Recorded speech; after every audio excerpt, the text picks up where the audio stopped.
Good morning, everybody, and welcome to Office Hours. I keep saying morning, but I know you're all over the world, so it could be afternoon or evening or the middle of the night, regardless of what time zone you're in. Thanks for being here. We appreciate it. If you're watching on YouTube, you can find out more about what we do on officehours.global. Our first hour, as always, a general discussion of production and IT-related topics where we answer audience-submitted questions. The second hour, typically a deeper dive into some other topic. And today, our second hour is all about the Rogue Amoeba apps. Lovely name for a company, and they, for a long time, I guess more than 20 years now, have been publishing tools like AudioHijack and Loopback that many of us use every day to help manage our signal flow here in the show. So more about that in the second hour. For right now, it's time to begin the main part of the show. So I'll toss it to our reader today, David Brady. Good morning, Bill. Thanks very much. Our first question comes in from Mike Edwards in Brooklyn, New York. Morning, guys. What are your preferences on the use of hotkeys in everyday use? Team external hardware, i.e. Stream Deck Quick Keys by Accent Labs versus team keyboard shortcuts, and why? And we're going to start with David Paskin this morning. Good morning, everyone. So afternoon, good evening, good everything. So I'm a big Stream Deck fan. That's my sort of the buttons. Oh, it's not sticking there. Sorry about that.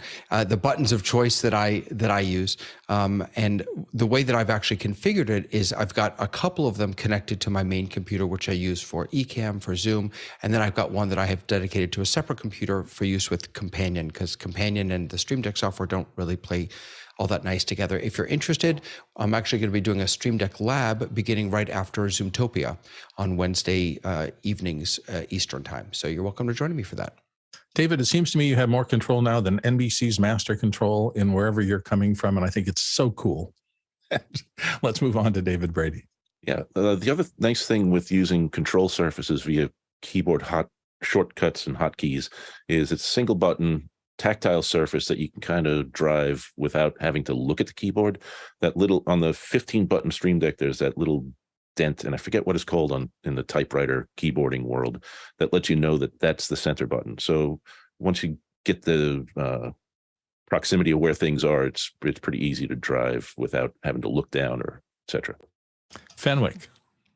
Yeah, I agree. I think what a lot of people don't realize or they don't think about, there's been a lot of products over the years where people like John, I think, has a soundboard on an iPad.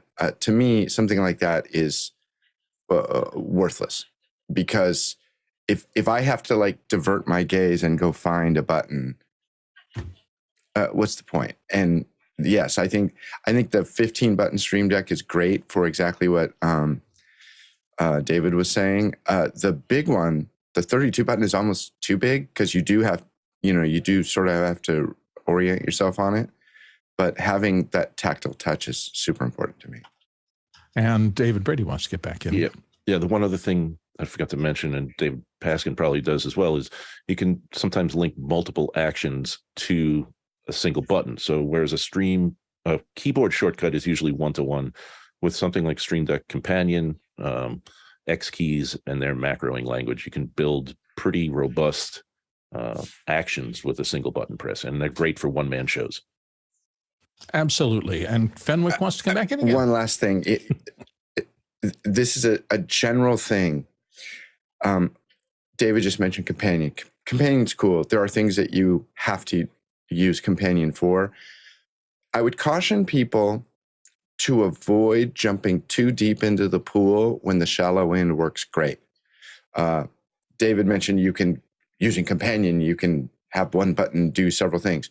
You can actually have a Stream Deck do several things off of one button push if you dig a little bit deeper. And sometimes you're better off learning the tools that you do have completely than adding additional tools to do what you could have done with the thing that you already have. There's no sense making your pipeline more complicated than it needs to be. I understand that we all have a little bit of gear acquisition syndrome, and hearing somebody say, oh, I have this, it's like, oh, I have a great excuse, I'm going to run out and buy that thing. Save your money. Save your money, invest it wisely, make your gear do what it can do. There you go. You're getting answers plus wisdom today on Office Hours. Let's move on to the next question. Oops, David. Yeah, sorry, that's me. Sorry, our next question comes from Chris Widener in Lafayette, Indiana. And he's asking if we want to join the panel, especially for second hour, what is the process if we haven't been on in months? And I haven't read in months, so I apologize for that. So the process in the old days was showing up early at the beginning of the show at 6 o'clock and expressing a desire to do that. Now, I will say that the show's back end has gotten more complex over time. We are doing much more back there. So there is a little training and vetting required to do this. So I think the best place to start is probably to join the Discord and then start getting into the conversations there. If I'm wrong about and there's a more direct path to reach out to somebody. The other option for you is after hours, of course. This conversation continues 24 hours a day, 7 days a week on after hours. So if you go there and express an interest in becoming a panelist, there are plenty of people who can kind of guide you through the pathway and what you have to do. Eventually, you'll have to be vetted to understand how the back end operates, but it's not particularly complex. So yeah, give it a shot. Try to join us. Peter, you had some thoughts? Yeah. Oddly enough, we had this conversation last night in after hours itself. Oh, excellent. And one of the things I picked up on one of the words, he wants to join especially for the second hour. And one of the things we realized is other than the Saturday education hour, there is no process for joining a second hour anymore. Yeah, I think that makes sense. You have to join at the beginning and continue through. Yeah, if you are a presenter, if you're coming in to present on the shows, mostly they come when we're doing our first prep at 6, and then often they go away until their second hour appearance. That's an industry rep or somebody who's a special guest on the second hour. But in terms of panelists, usually they're there for the whole time. David, you have another thought? I just wanted to add in, Josh put in the chat here, the panel chat, that a panelist form will be included in future emails, which is fantastic news. There you go. So if you have an interest in becoming a panelist, fill out the form and submit it. And Josh and the whole team in the back end will, I'm sure, take a look through it and contact you directly. Next question.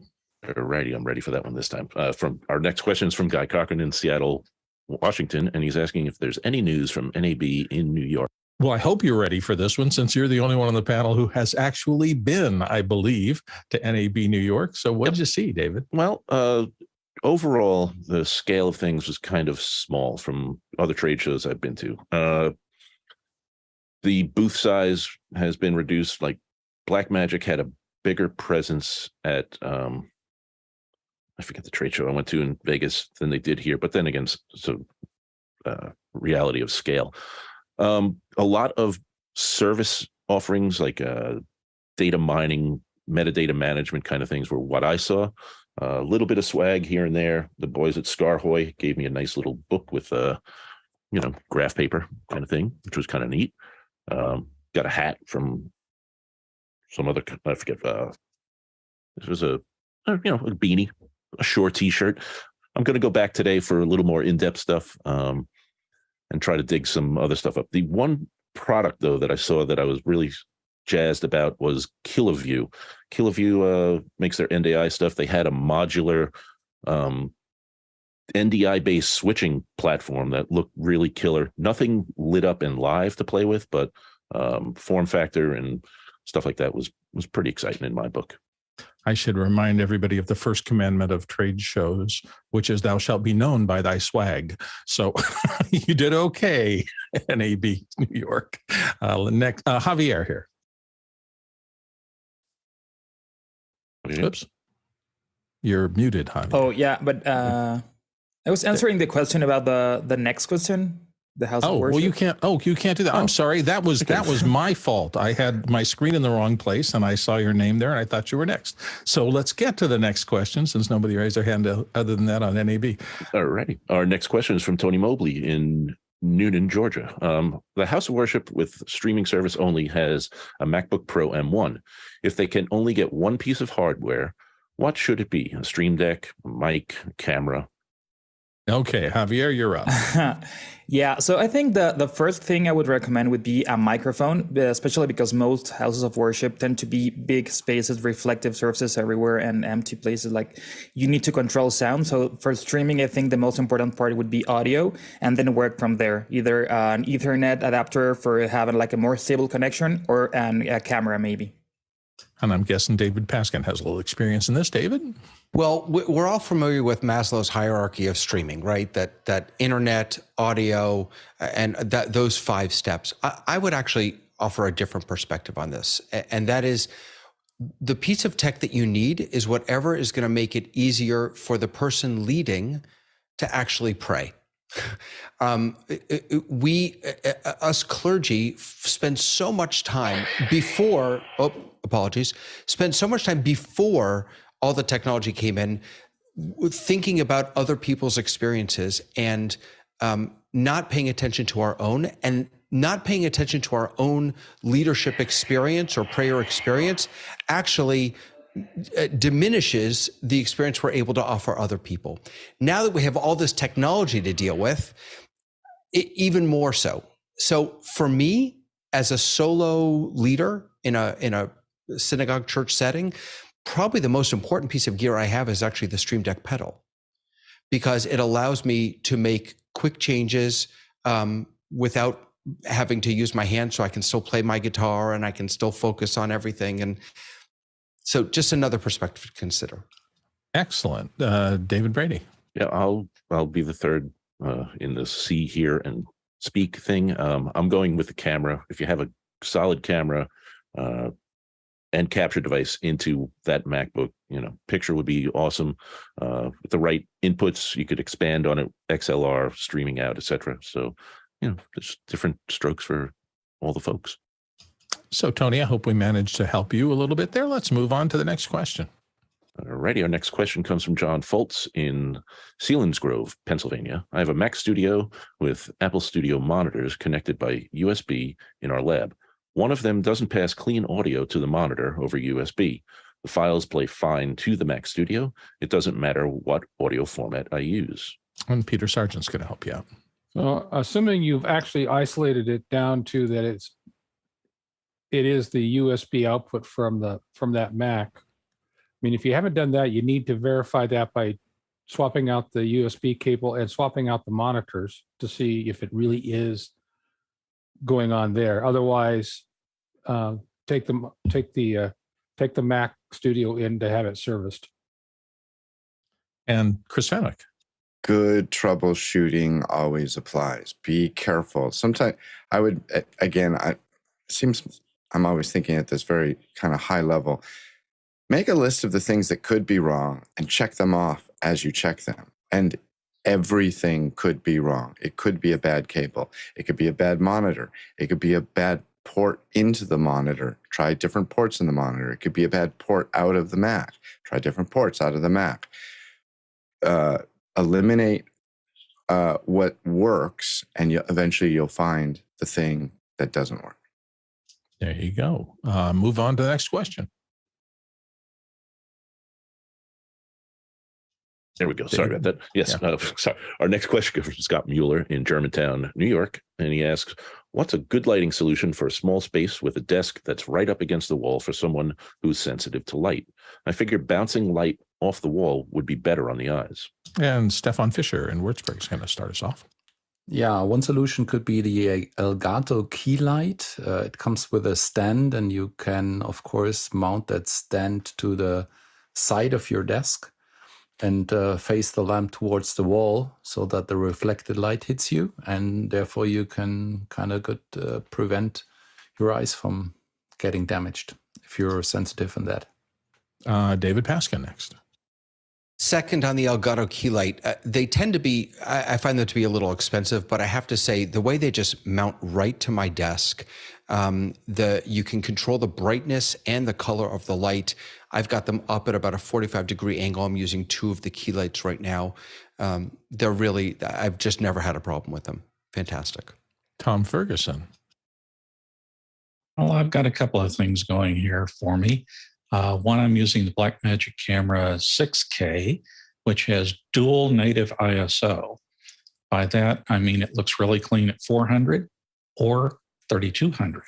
And 3200 allows me to use a Pavo Tube 6C, and I can show you here. It's sitting on top of the teleprompter right there, and I'm only running it at 40%.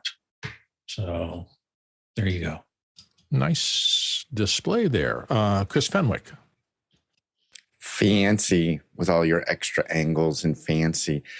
My recommendation is if you're sensitive to light, go into radio.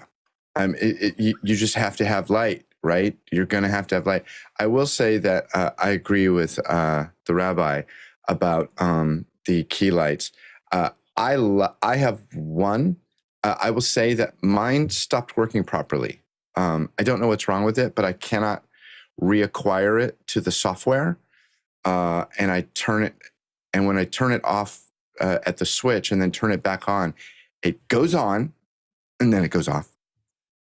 And then it comes on at some random level of intensity. It's consistent, but I don't know what the actual intensity is because I don't have any software control over it anymore.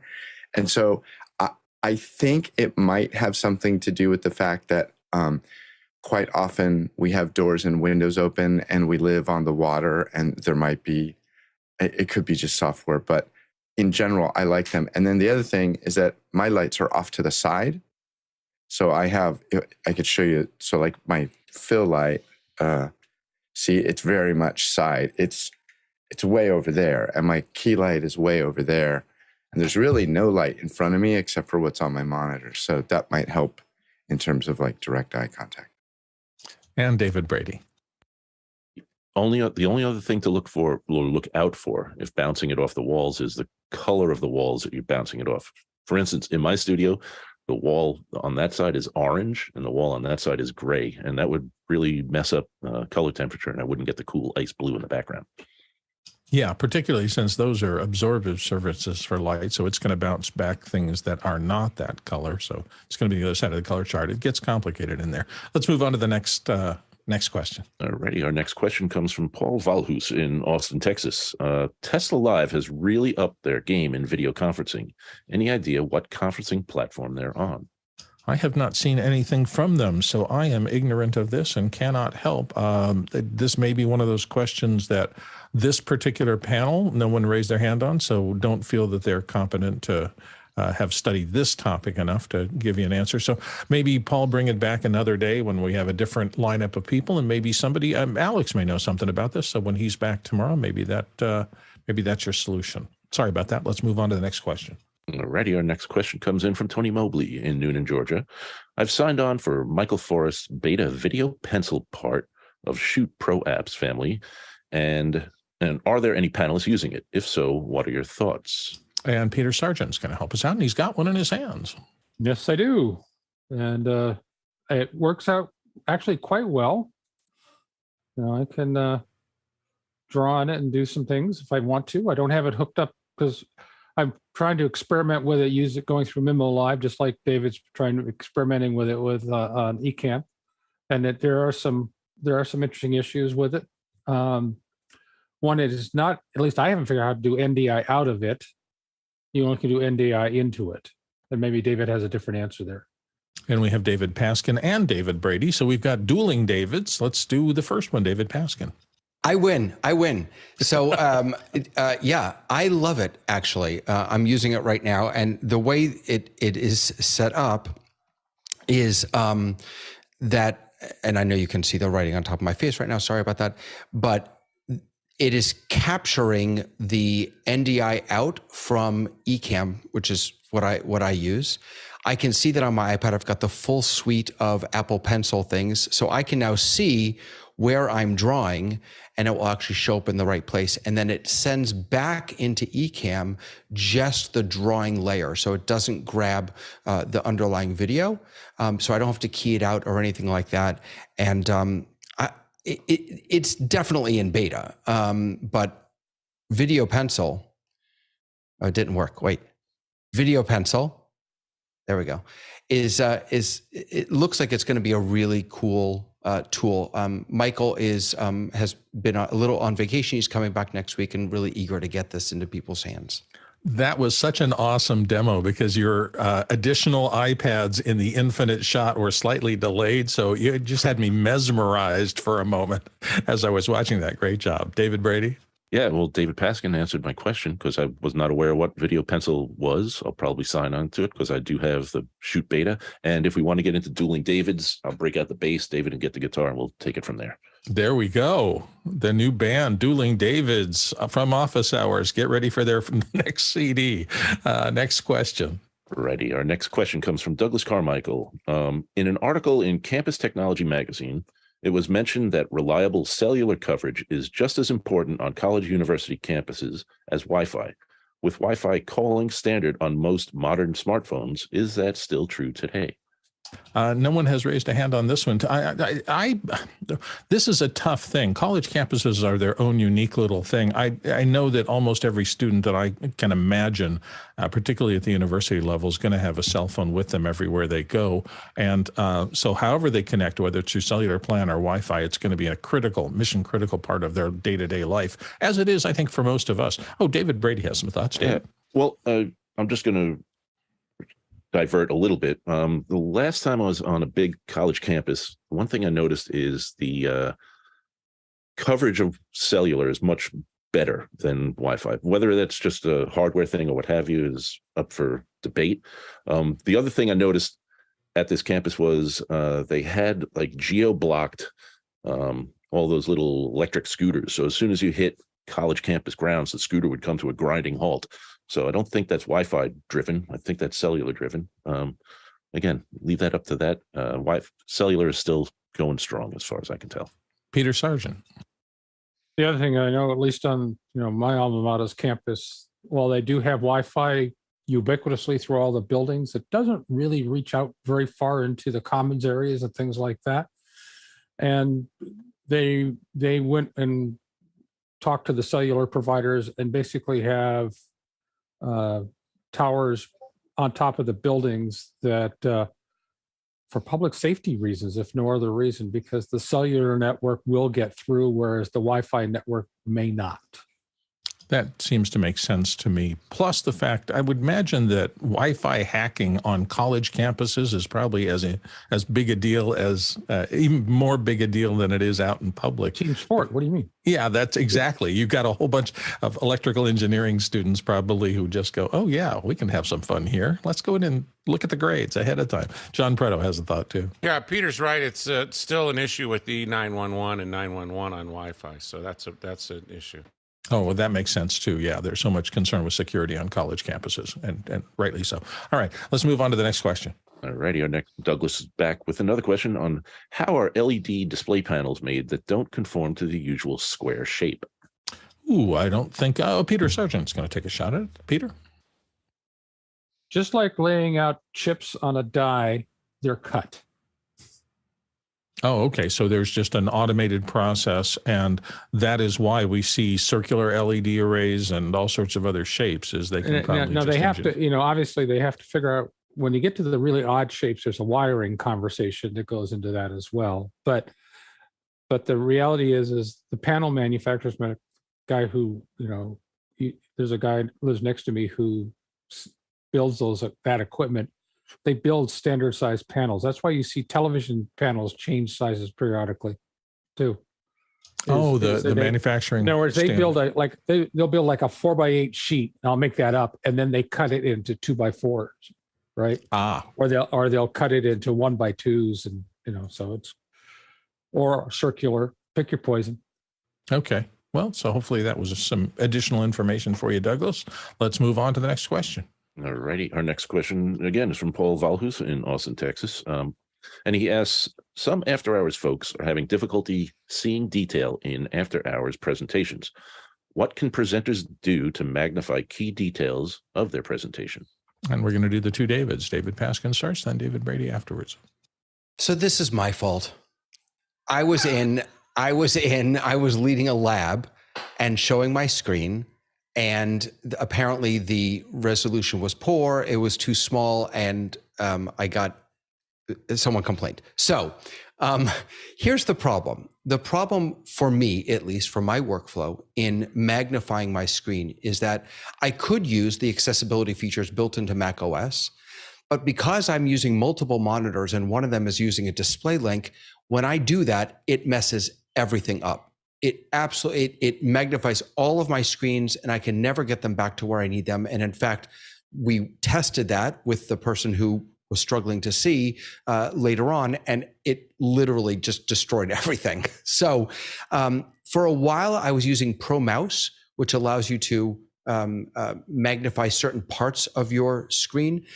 That hasn't really been developed for quite a while. So now I've been playing around with Cursor Pro, which allows you to just kind of hover over things, and with a hotkey, you can then zoom in on it. It doesn't let you zoom into the whole window or the whole screen, but it can let you do different parts of it. So it was a problem, and I'm sorry. David Brady, don't feel bad. It's not a problem. It's only a challenge. From a video conferencing perspective, I believe the issue is that Zoom, the camera feed into Zoom, your primary camera feed is weighted for motion and weighted for video rather than text.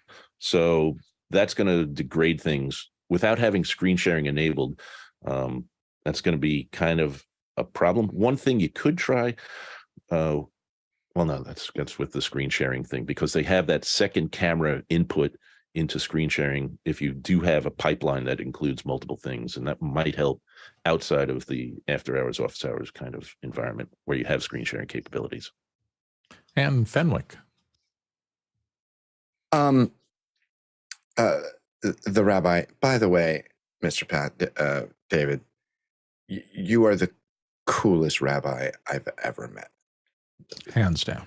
Unbelievable. Anyway, I would recommend playing a bit more with the accessibility and the zoom functions and understanding. And again, I'm sorry, this is all Mac based, but in the Mac accessibility panel, you scroll down on the left side, you get to the zoom thing, and you can turn on the most important thing. And I'm going to show you here. So here's my loopback panel for the second hour. And if I want to show you some detail here, I have mine set up where if I hit the control key and I use the scroll, I can scroll in and show you something with much detail. Now, the rabbi is right. All three of my displays scrolled in proportionately. So actually, ironically, this portion is what you're currently looking at is my left display. So this is on my left display, this is on my center display, and this is way over on my right display when I zoom in on it.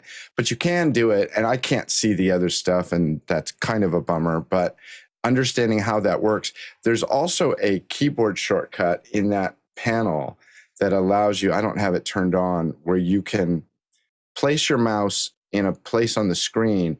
You mash down on a bunch of keys, and it will do a nice, ease in, ease out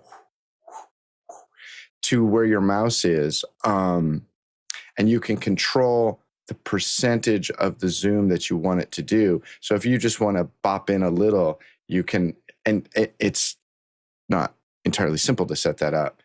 But if you, routinely zoom into a menu or a dialog box, you can set that up. In the Windows world, I have no idea how to do it. And let's see, that takes care of it. Hopefully, Paul, that helped you figure that out. Let's move on to the next question. Alrighty, our next question comes from Douglas Carmichael. During the 2012 DEF CON Computer Security Conference, there was a private GSM cellular network called NinjaTel, and he provides a link. Could private LTE 5G be useful in our industry? And Serge is going to help us. I'm not sure about private LTE 5G signal, but what I can say that I did use in the past and very usefully is repeater that grab the signal externally from a good antenna, an official antenna, and just repeat the same signal internally. Okay. So hopefully, Douglas, that can give you at least a path to look down and see if maybe you can get some more information that way. Next question.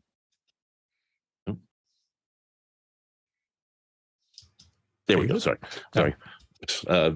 Our next question comes from Paul Valhus in Austin, Texas, for Rabbi David. What is the case around your iPad, and what other peripherals are you using besides the video pencil? And David is the only one who can possibly answer this, so he will. I'd love to hear other people's guesses, though. This is not even a case. This is just a Parblo. I have no idea. I just got it on Amazon. Just a Parblo stand. I've gone back and forth. I have the Magic keyboard case, and I had that in here. And fundamentally, I really only use the iPad for telestrating. And so I just keep this here. As far as other peripherals that I'm using, I don't know. I mean, Stream Decks and this thing and RCP2 and lots of buttons and things like that. All right, there you go from the source. Next question.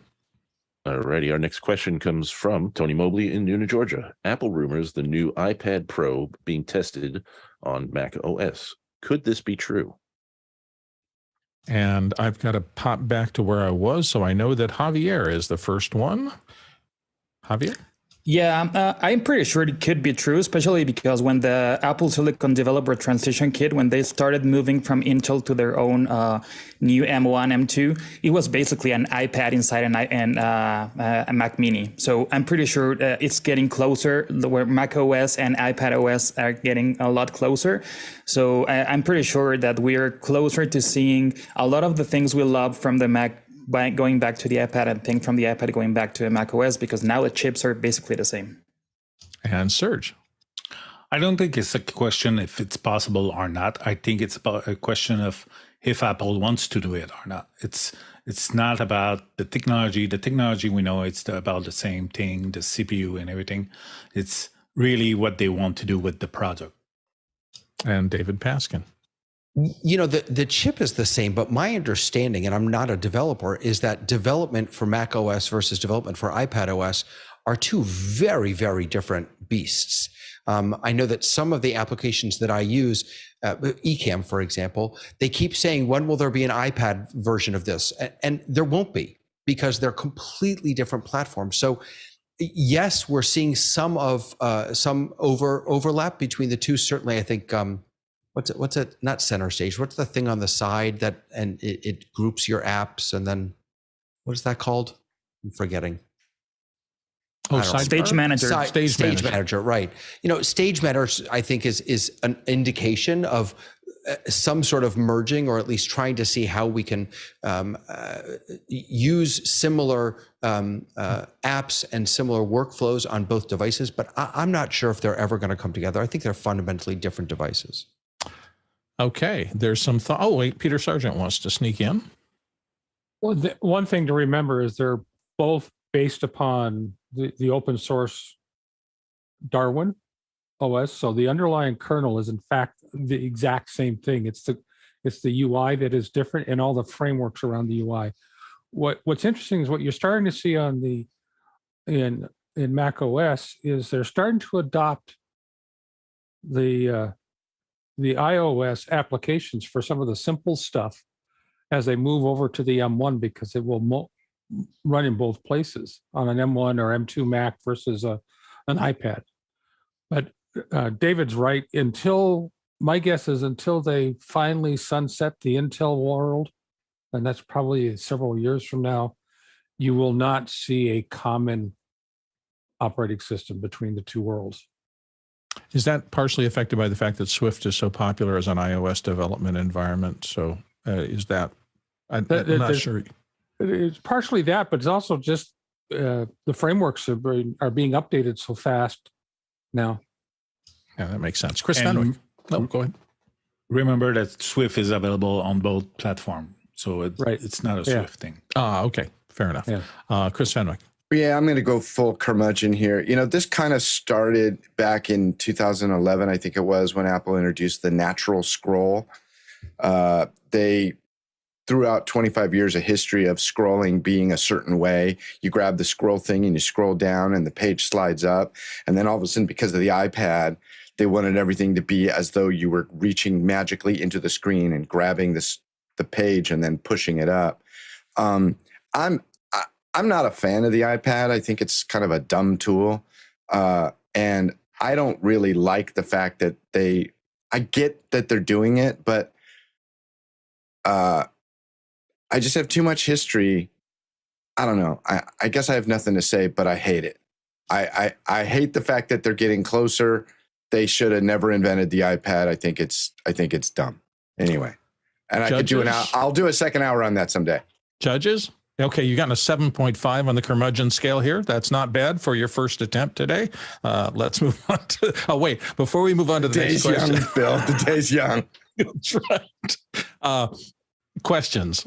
You guys have done fabulous to the audience and everybody else in terms of putting questions in, but these people are just blazing through them. Like the old hot knife through butter simile comes to mind. Well, let me do more on the iPad. If we have time. Let's not. We're going to move on to the next question. Righty. Our next question is in from Douglas Carmichael. Peter, you mentioned that the cellular carrier network can get through when Wi-Fi networks can't. What specific factors make that true, especially since the glory days of the Bell system era, 5 ESS et al., are long gone? And Peter Sargent's going to help us with this. So the reference was specifically meant for emergency management.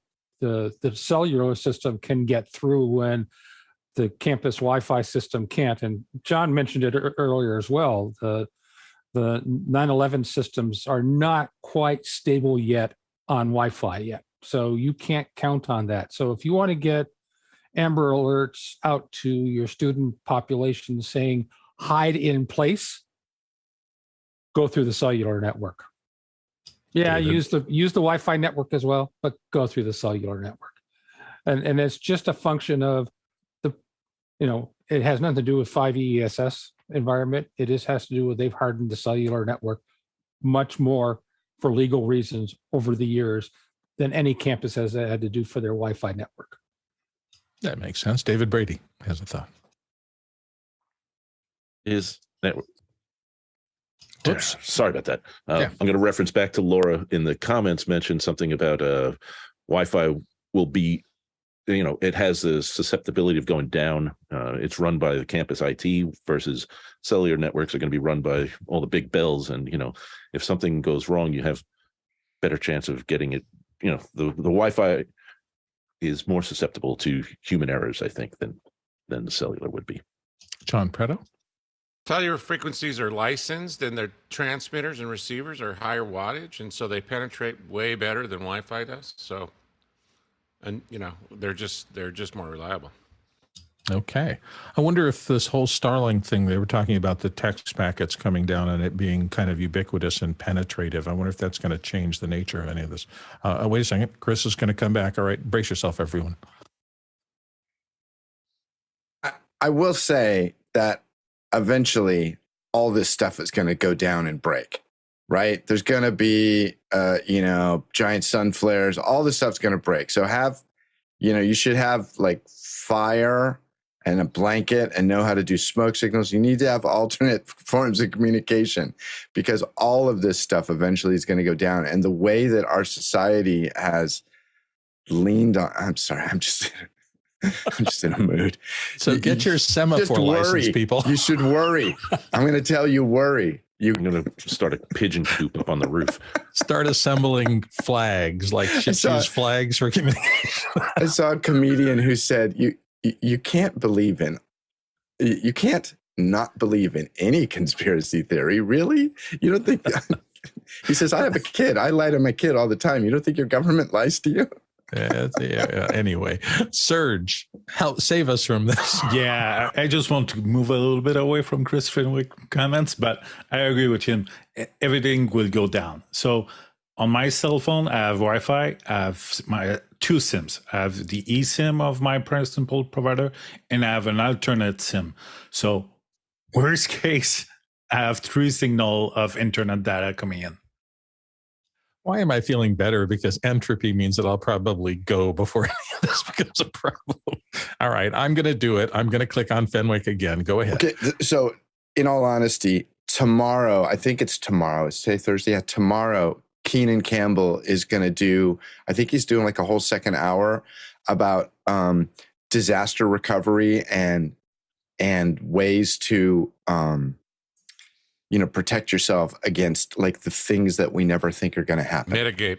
Thanks. Mitigate. Big word, John. Thanks for that. So you may want to join us then. It's going to be good. Why am I remembering my like 4th, 5th, and 6th grade years? Because I'm old enough to where that was the nuclear worry, and everybody started putting in basement bomb shelters, and they made great places to play video games for the rest of the 30 years after everybody built them. So this comes around. It comes around, and so let's move on to the next question. Everything that's old is new again. Amen. Paul Valhus in Austin, Texas asks, what do you look for in production techniques in Formula One on October 21st, up to the final race, October 23rd? F1 is on ESPN in the US and Sky Sports in Germany and Europe. Are there other ways to watch it and be in a watch party? John Preto's going to start us off. All I can think of is a video on YouTube where they show the camera guy when the car's passing, how fast he moves the camera 180 degrees. Like That's a whip pan if ever there was one. Javier? I think there is still room for more additional, give you more information. Like, for example, the NFL has done a great job with the lines and the trajectory and all the stats and everything like that. And it gives you more information. I think F1, when you see it, you have some shots from inside the car where you see like where everyone's standing and how fast they're going. And it adds to your experience. And also the same thing for audio. I think they should have like different audio streams so you can, because some people watch it for like the technology. Some people watch it for the drama, especially after the Netflix reality show. And some people, you want to see or hear or learn different things. The way I watch it is in F1 TV. That's like a streaming service for the Formula One. So you pay them directly, and you can you can change like audio for the teams, and you can watch different cameras, and that's a great experience. But I think they can push it even further. I couldn't find it, but we had a show a year and a quarter ago where somebody who was in this industry came in and chatted with us for a little bit. I don't have time to go back and research it, but maybe if you go back and look at the archives of office hours, it was really fascinating. They use a lot of really cutting edge technology because there's so much popularity of Formula One around the world, and their budgets are so huge. They really do kind of bespoke everything and do amazing technology in that area of broadcasting. Let's go to the next question. Alrighty. Our next question is back from Douglas Carmichael, and he asks, David Paskin, I noticed that you only have an ATEM Mini and not an Extreme ISO. What made you choose the Mini despite the prevailing OH wisdom of buy once, cry once? Yeah, David? Because I don't even need the Mini. This was purely a FOMO. It's your fault. It's this group's fault. I literally don't. So I got this when I joined OH before the Extreme came out. I have a bunch of stuff plugged into it. I mean, I can pretend like I need it, but I don't. So that's why. The truth of the matter is that I would like the Extreme. Right now, it's not my budget, and I don't need it. Serge? I did buy the Mini Pro, and then I bought the Extreme ISO. The Extreme was needed for the second HDMI output, and I went the ISO route just to make sure that I don't need more, just to make sure that I cried the last time. And in my case, I still have the original because I'm kind of on David Paskin's thing. It works for the few things that I do with it. I do not do a lot of complex work here. It's great to have a button that I can look up and hit a button and switch to something else. And that helps me keep my mind focused on a presentation when I'm having to do that, like when I'm doing the Final Cut training on Fridays and things like that. But other than that, I can't see any reason that I'm going to get any advantage. I know what the other ones do, but I just don't do that kind of work. So whatever. Next question. Alrighty, our next question comes from Chad Lafarge in Columbia, Missouri. For each of the panelists, do you cross-train on different platforms? If you had to go from Mac to Windows and vice versa, could you? And Serge Blondin.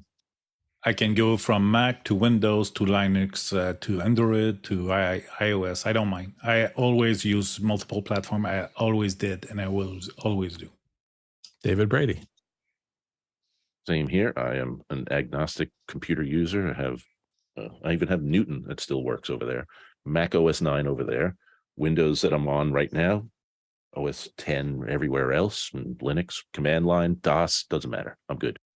Stefan Fischer. I am a friend of the bring your own Mac rule. John Prato. Exactly what David and Serge said. So I have a Windows box, a PC, and a Linux box all in a row, and I use Synergy to drag my mouse across. Greatest parlor trick ever. Tom Ferguson. Tom, are you? Whoop, did Tom? Oh, I'm not hearing you, Tom. Oops. Hello. There you go. Even though I've been retired from the Windows world for many years, I still maintain parallels on the computer. I have installations of, Windows 11, Windows 10, Windows 7, and I've got a little Melee by Courtney, so I enjoy that too. And I am in the Mac only club. I'm just not interested in trying to understand two different operating systems. I understand the value of it, and I had a brief flirtation with PC stuff in my early days.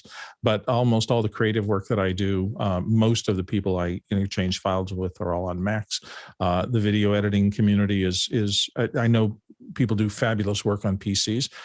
To me, because I'm a big Final Cut guy, every time I do something other than that, I realize how slow I used to work before I worked in this, and that it doesn't feel right to me. So if you're going to make me do it on a PC, I'm just going to raise my hand and say, no, thanks, not that interested. Tom Ferguson? Well, part of the reason I stay in the Windows world is family.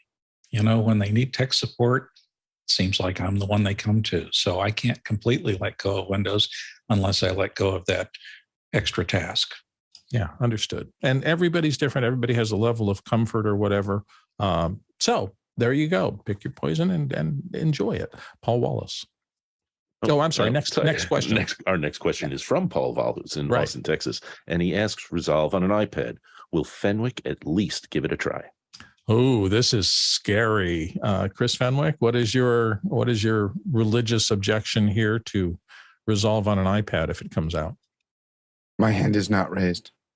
Okay, fair enough. I'm not going to put you on the spot. You were invoked. I will just say. No, I mean, of course. Put your last name in this. Of course it's dumb. Bill, you're an editor. You understand resolution. You need a lot of resolution. You don't have enough resolution. And it's an iPad. And you have these little tiny buttons and you have your big fat sausage fingers.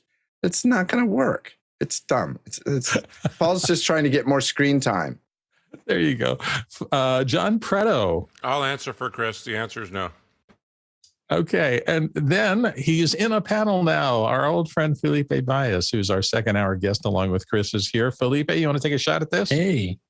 Apologies for the background is messy. I am moving to a different apartment, so things are going to look a little messy for the next few days. But I'm going to be devil's advocate here. I was one of the people that a few years ago, I made requests for companies to bring their NLE to the iPad. And it's not necessarily to make a Final Cut on the iPad, but you might be on set, you might be on location, and you want to start syncing things, creating your multicams and adding keywords and organizing media, just put in the right bins or events and so on. So for me, that's the use there. And if it ties in together with DaVinci's cloud offering, meaning that I'm organizing my things there, and the other person on the other side on the real computer is seeing everything getting organized and ready to go, I'm all for it. There you go. Serge. The iPad is the perfect entertainment device. So when the wife don't want to watch baseball, you use the iPad to watch baseball. That's it. It's perfect. Baseball's viewing device. Perfect product. So a content consumption, I know iPads are monstrous in that area, and I do it all the time too. Sunday mornings, I don't have a big TV in the bedroom anymore. My wife and I have a little tray, and we throw it between the two of us and put an iPad on it and watch the Sunday shows and have a great time doing that. So I do think it's changed in that in terms of content consumption. I am sympathetic to what Felipe is saying, though, because I can see it as a sidecar style tool, particularly an offline prep tool, because so much of the work that I have to sit in a chair and do before I'm ready to actually start editing could be moved out to the field, and seems like that would be a great platform to do that limited number of things on there. So I'm keeping my fingers crossed. Sofa. Yeah, that's right. Well, I could. Yeah, a sofa would work fine. Let's move on. Fascinating things, and maybe we'll talk about some of this later as well. Next question. Alrighty. Our next question is back from Chris Widener in Lafayette, Indiana. And how would we join the Video Pencil beta? David Paskin. I just put it in the chat for you. Just send your Apple ID to michael@squares.tv. There you go. Another thing that your participation in office hours has made easier for you, because these folks are coming here and giving us a chance to be on some of these betas and really affect how the product develops. Let's move on to the next question. Ready. Our next question is back from Paul Valhus in Austin, Texas. And do you still use a desk phone? And everybody wants to come in on this. So David Paston's going to start us off, then Peter Sargent, and then around the horn. So David? So I do in my office, but here's what's crazy. The Zoomification of the world. My Cisco phone has a camera on it. And so now when someone calls me from the other office, it's like we're Zooming. It's ridiculous. There's no privacy anymore. There's Sargent. I could be really smart about it and say, what's a desk phone? But, I am old enough to remember what those are. And up until 6 months ago, when I retired, I absolutely used a desk phone because it was tied to my employer's central exchange, and they issued me a phone number, and it only rang on that desk phone. Unlike a 14-year-old, can you say the words landline without sneering? Serge Blondin's next. The answer is no. But the funny thing is I have the phone line entering the building just to get a better deal from the provider. That's it. Stefan Fischer. Oh, yes, of course I do. Okay. David Brady. Yes, I do. I still have my 212 area code number. And yes, this call is for you. Tom Ferguson. Look at that, a cord coming out of a telephone talking device. Isn't that cute? Wait, no, Tom Ferguson's next. How antiquated. I mean, I gave up on desk phones with the iPhone 4S in October of 2011. It's not really cool unless it's attached to a fax machine, that phone with a cord. But John Preto? There's no POTS line in my house. I put my phone on top of my 8-track tape player in the garage. Ooh, for those of you who were born in this century, POTS was plain old telephone service. That was just the line that came into your house. All right, moving on. That was fun. Next question. Alrighty. Our next question is from Josh Kaufman in Pittsburgh, PA. DaVinci Resolve H.264 compression is reportedly below acceptable standards. What is the mezzanine format recommended workaround for export, and what encoding do our editors use for project ingest? Peter Sargent. Well, I'm not an editor per se, but I did get yelled at by Alex about picking the wrong export or mezzanine format. So he recommends ProRes 422 as opposed to I was doing it in H.264. I got slapped very publicly over that one. Yeah, I Felipe. Oops, you're muted, Felipe. Sorry, there is kind of two questions there. First of all, what is acceptable standard based on what? To play on broadcast, on web, or what? And how you're going to be using that? And the second one is asking about export, and the other one ingest. So you're having things coming in, things coming out. Those not necessarily are the same codec. If you're ingesting, if you're recording from camera, well, ideally is the highest possible quality that you have on the camera. Like my Sony can record HEVC 500 megabits, all I, that's fine, highly compressed, still okay. You can do ProRes in a lot of cameras. For example, the Blackmagic camera that a lot of people have here, you can do that. Great codec for ingesting to any application other than Avid on Windows. And then for the export, also, it depends on where you're going to be exporting to. So this thing can be taken apart in so many different ways. It would need to be a little bit more specific. And Chris Fenwick. I always appreciate Felipe's answers. I'm going to touch briefly on the mezzanine. I think Mr. Sargent, you were saying that you got spanked about not converting your files to 422. I've heard Mr. Lindsay make this argument many times over the years about, always convert everything to ProRes and then start your edit process. All I do is edit. All I do is edit all day, every day. That's all I do. And I work on sometimes 4 or 5 projects in a day, and all I do is edit. If I took the time that Alex takes to transcode every H.264 file that comes to me, and a lot of them are, like DSLRs and stuff like that, to ProRes before I started my edits, I would never, ever be able to finish my work. I wouldn't. So is it better to edit from ProRes? Absolutely. Does editing from H.264 cause problems sometimes? Yes. Yes, it does. Will converting it to ProRes solve that problem? It absolutely will. But most of the time it will. But to blanket convert everything is, if you're doing as much work as we do at our company, it would crush our company. It would stop us down. My recommendation is throw the H.264 in a timeline. As long as you have a good editor like Final Cut, just throw the stuff in. And if you find that you have a problem with something, or if you have a particular project that's like, this one is bad for some reason, convert that one. But to convert everything all the time, every day, I think is a waste of time. Peter Sargent. Yeah, I think the point that Alex originally made to me, and what this question was asking, though, is don't use DaVinci Resolve to export in H.264. That was the point of that when I got smacked. Or down. don't use DaVinci Resolve. Unfortunately, I don't. Some of us who have a 6K camera have to use DaVinci Resolve at least to get it to where I can take it to Final Cut. It's true. I would agree. DaVinci Resolve export every clip as ProRes is a good tool if you're dealing with the B-raw stuff.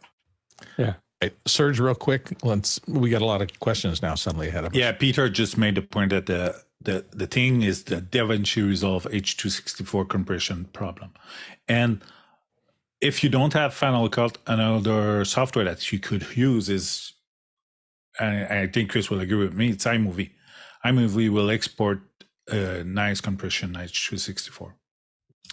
Yeah, in my experience, the programs are all getting better, and Final Cut is particularly good at taking almost anything in and working with it reasonably fluidly. So if you have a strong system, you shouldn't have a problem. And so in that respect, I agree with Chris Fenwick. You can get by a lot of times with just throwing on a timeline and getting your work done.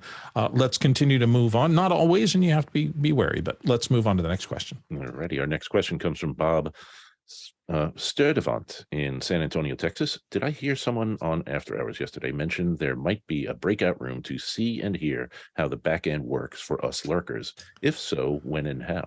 I'm not aware of the when and how, but yes, that is under discussion. Alex is very much a supporter of the idea of people being able to watch how the show is produced for information and training and learning and maybe being intrigued by it and becoming a part of the team here. So yes, I understand that there will be a behind the scenes look as one of the feeds that we do as we're moving forward. It's not there yet, and only Alex knows when that could happen. So next question. Alrighty, our next question is from Paul Valhus in Austin, Texas. What head-mounted magnifiers are good?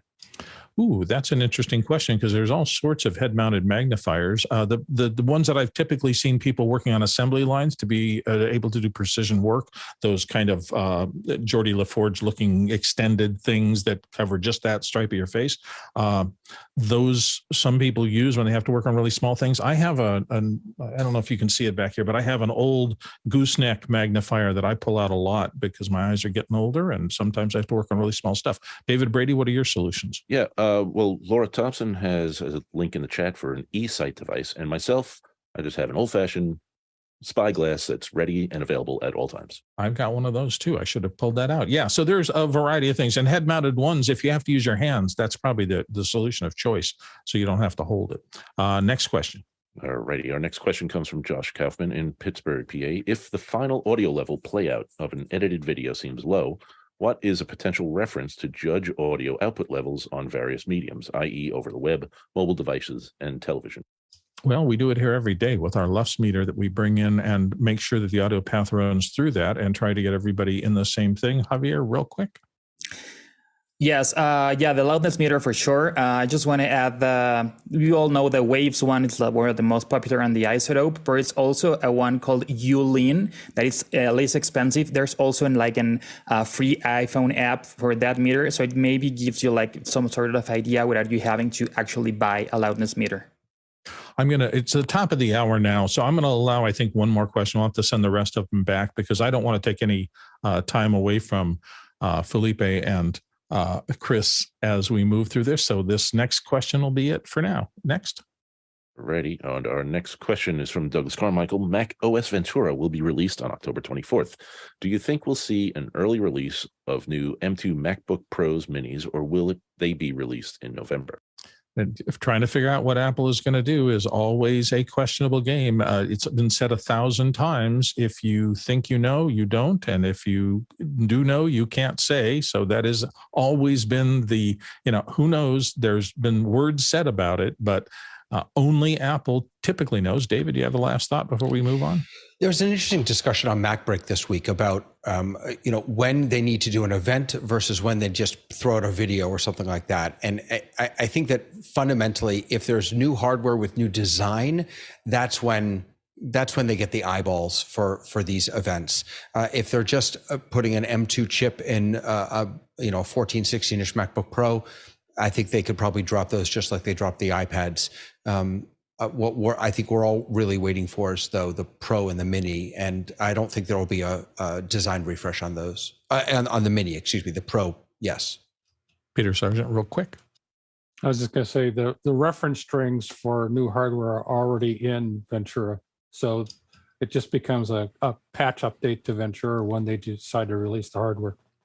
There's no more active a world than people trying to figure out what Apple is doing before by looking into all sorts of strings of code in the hopes that they can find some piece of information. Anyway, new computers on the way. Yeah, cool. Well, I'll keep our fingers crossed. Okay, it is that time. It's the top of the hour. We are going to be talking about Loopback and Audio Hijack and all the other things from Rogue Amoeba. And to help us parse all this out and understand it, we have two of our dear old friends from the show who have been here many times before. Chris Fenwick, of course, who has been on the panel this morning, is going to be one of those guiding us through. And the other one is our friend Felipe Baez. If you haven't seen Felipe, because he hasn't been here a good little bit, he's been very busy lately, who is over, I think, still in the Czech Republic, and a good friend of the show. So who somebody raise your hand. Who wants to start this off? And I'll just toss it to you to let us know what you're going to be talking about today. He's pointing that way. Shall we let Fenwick do it? Fenwick, I think we should get Paul and Douglas Carmichael in on this. Let them. Unfortunately, Anyways, they're not on the panel. So I'm going to give us an overview, and then I'm going to let Felipe be super smart. So Rogue Amoeba like the single cell organism, Rogue Amoeba is the company, and they make a whole bunch of little products. Two of the ones that get talked about a lot around here are Audio Hijack and Loopback. Spoiler alert. You're going to want to buy both of them. So if you think you need to get one of these, buy them both, get it over with, buy once, cry once. And there will be a day where you go, oh, that's why I bought that thing. So, and you save a little money by doing it. And I'm really big on saving money. Let's talk mortgages someday. So Loopback is essentially a giant patch bay, okay? And more importantly than just being a patch, I'm sorry, I'm a little loud. I pushed my mic a couple lefts away. It more than just being a patch bay, it's a way for you to make patch cables. So if you think about an app like, say, Zoom, right? And I want to pick my microphone that I am sourcing into Zoom. If you just open up your MacBook Pro and fire up Zoom, your microphone choices are going to be fairly limited. You'll see, onboard mic or whatever they call it, same as system, because it's using the microphone that is built into your laptop. Let's say you add a Brio on top of your laptop. When you go to microphone sources, you'll have choices. You can choose the built-in microphone, or you could choose the mic that's built into the Brio. So as you add items to your computer, you get to choose which source. But Loopback gives me the ability to build patch bays, essentially, or patch cables that I can put into something like Zoom. So, for example, I might build a patch that says, this is what I want to give to Zoom. And I may call it, this is what I want to give to Zoom. I think mine is called Mix Pre to Zoom. So the output of my Mix Pre goes into Zoom. And that allows me to do things forward of that.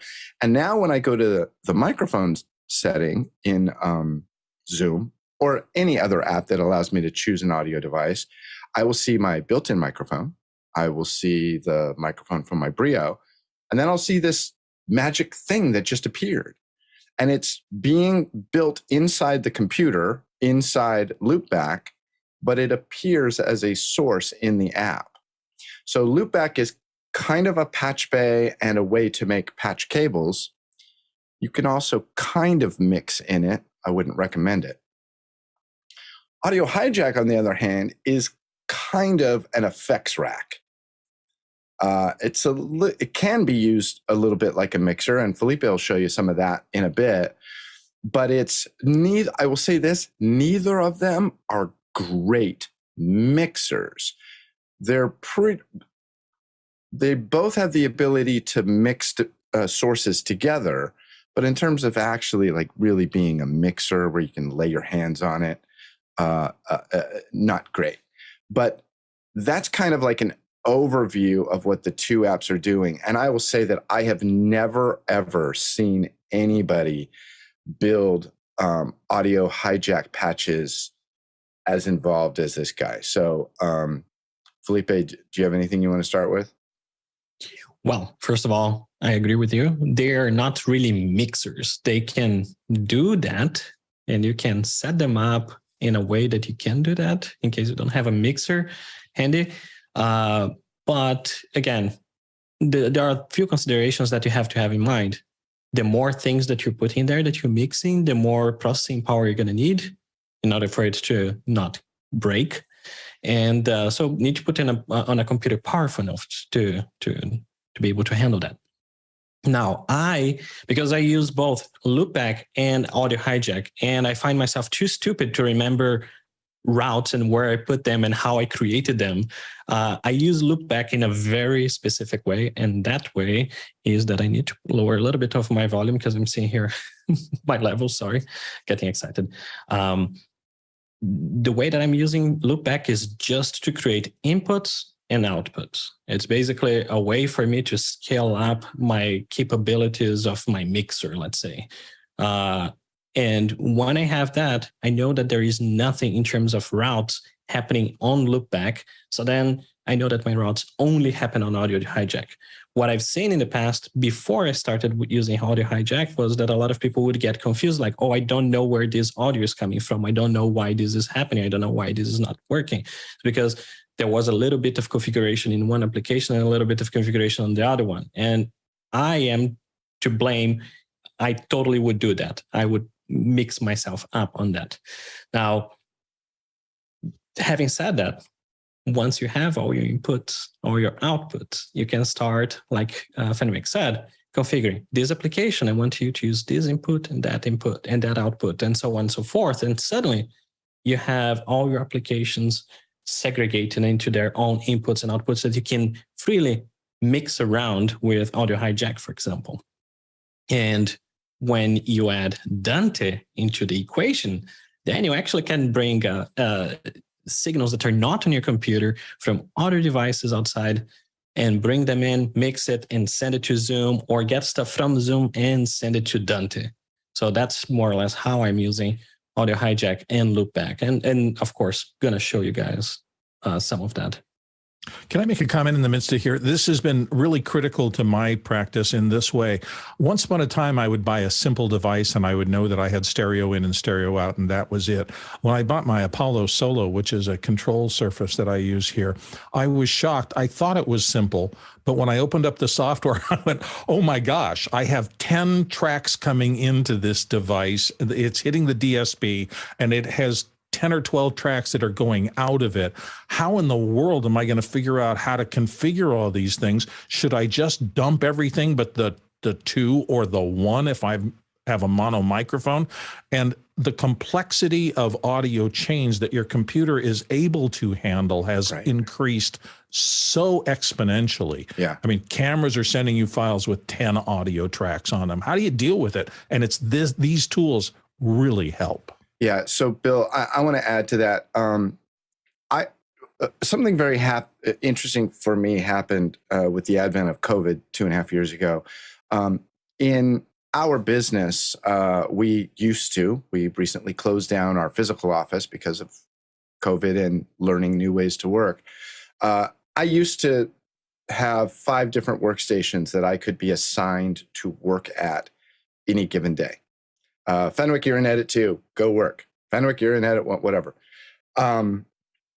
Because of that, our edit systems had to be fairly standard because we had senior editors and junior editors, and everybody had to be able to sit down and actually get work done. Because of COVID, it allowed me to begin to experiment and I will say like hot rod my computer to the point where I wouldn't necessarily wish this upon a junior editor. It's much more complicated than it used to be, but also much more capable. And that capability opens you up to a whole world of events. And like Bill just mentioned with his Apollo Solo, with the multiple USB ins and outs, that's where something like Loopback gets super powerful, because you can actually create a patch in Loopback and say, I want anything that I source into this cable to route into, say, inputs 3 and 4 of your Apollo Solo. So like you may have always thought, well, look, it's got 2 XLRs or 2 tip ring sleeves on the back. That's how I'm going to get audio into this device. No. Now you can source things in a pure digital world. And again, to be clear, I'm not even touching the whole Dante thing. That's where Felipe blows me away, because you can do all this using Dante as well. But by using Loopback, Bill, you could, in theory, let's say, Bill, you had a physical mixing surface that could talk to your Solo. You could make some Loopback patches that say, take the output of Final Cut and send it to inputs 1 and 2. Take the output of Zoom, put it into 3 and 4. Take the output of QuickTime, put it into 5 and 6. Take the output of Apple TV and put it into 7 and 8. You could then mix the individual volumes of each of those apps and then send that output somewhere else. So Loopback gets crazy powerful, especially when you have a piece of hardware that has multiple ins and outs. And I just, as a real world example, I just want to show you this. That didn't work. Let me go like this. So this is my MixPre 6. Now the MixPre 6 has 6 audio inputs, but interestingly enough, it has 8 audio outputs. So this is one of the things that I do. And there's a lot of things diagrammed on here, but bear with me. I take my microphone and it comes into input 1 on my MixPre 6. The MixPre 6 has 8 audio outputs. I take 7 and 8, and I have created a patch in Loopback, which I'll show you here in just a second. So we're back to me. I'm going to move that out of the way, and I'm going to go here. And if I go like this, here we go. This is the interface for Loopback for those of you who are watching. Yeah, thank you, Bill. So this is probably my most involved patch, and I'll talk about that in a second. But one of my simplest ones is this one.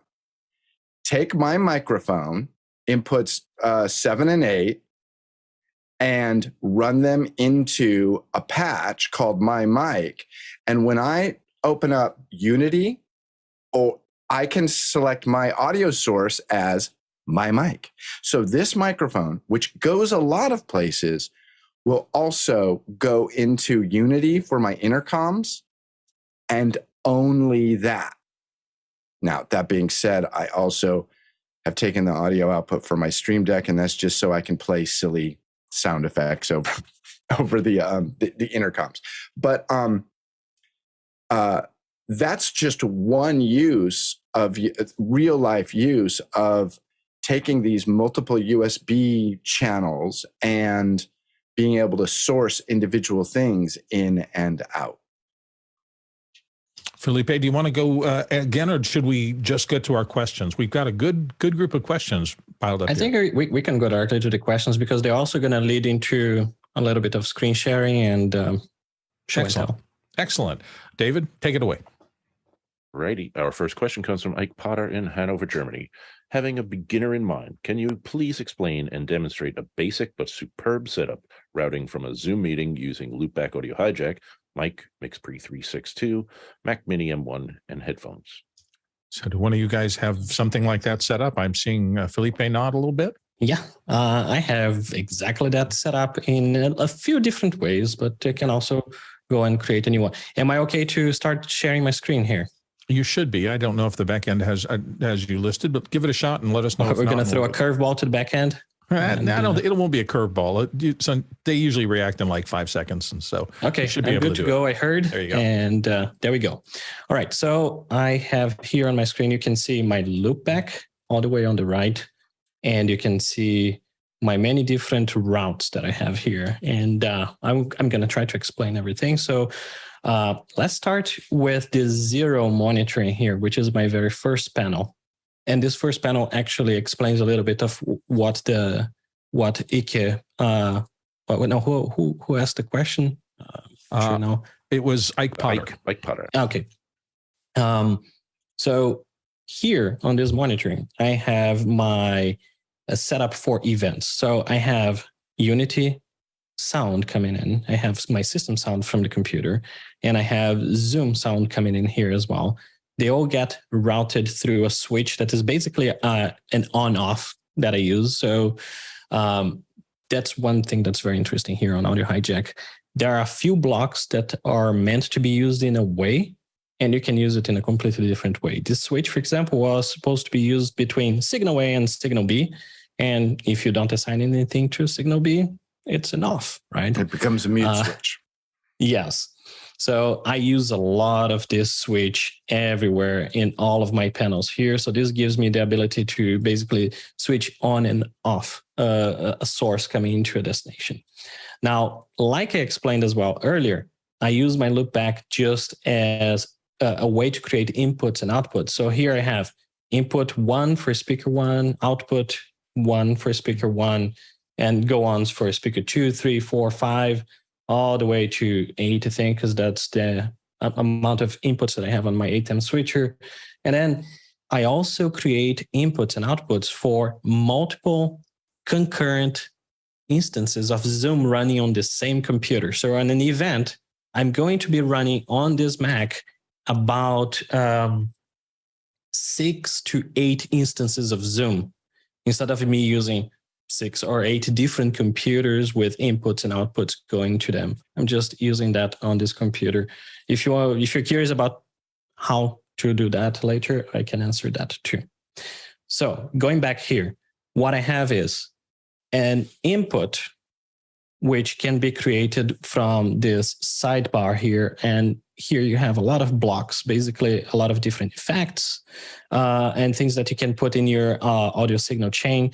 And if they are normal audio units in terms of effects, for example, if you use waves plugins, they're going to appear here as well. So creating here, let's take a look at creating a new session on blank.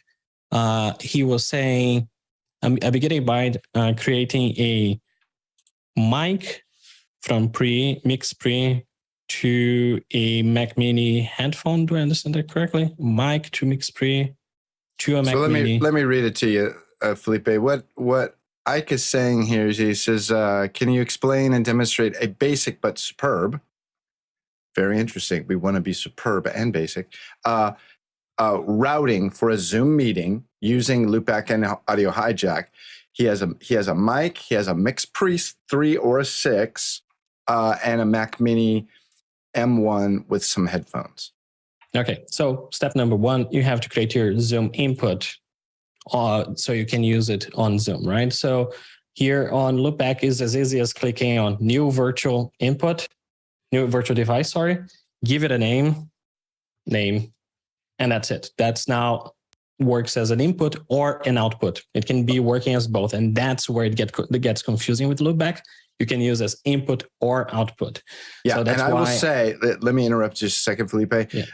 I realize you're just doing a quick demo and you're going to just call it name. But one of the key things to not getting confused in Loopback and Audio Hijack is name your things something that makes sense to you. So like, for example, I have my most used patch is called Output to Zoom. So all the stuff that I want to send to Zoom goes into the Output to Zoom, and it is called Output to Zoom. So it makes sense. It triggers something in my brainium, and it allows me to keep it straight. Right. And that's why I named the name, because I already have one that's called Zoom Input and a Zoom Output. So it's very clear here for me. I'm going to get rid of that name so it doesn't drive Chris Fenwick insane. Thank you. I feel so much better. And the first thing is you want to know, you start with your source, right? So your source is your microphone. In my case, I don't have a mix pre, but I have a Rodecaster Pro, and that's what I'm going to use as the input here. My microphone is going to my Rodecaster. So I'm going to use the block that's called input device, and I'm going to bring it in here. And in that one, I'm going to select what is my input. Now, so notice here while Felipe has this menu pulled down, you can see all of those different audio devices that aren't actually physical devices. They're just virtual patch cables that he has created. Yeah, and they listen to some feedback, and they actually make this in alphabetical order now. So that makes things a little easier. Now, I'm going to select my Rodecaster. So this is where my signal is coming from. The next thing is, that's my preference. I like to use the switch, which is that on-off thing. And you're going to see, as soon as I bring the second block, it's going to automatically connect to the block on the left. And Audio Hijack has this order of priority from left to right, and it's going to connect things that way. Now, with this new version, you can do manual connections as well. So that's great. But continuing here, so I have my Rodecaster to a switcher just so I can switch on and off. And the last thing is I need my output device. My output device is where that signal is coming to, which will be my Zoom input, right? Because I want my microphone to go into Zoom. So that's my Zoom input.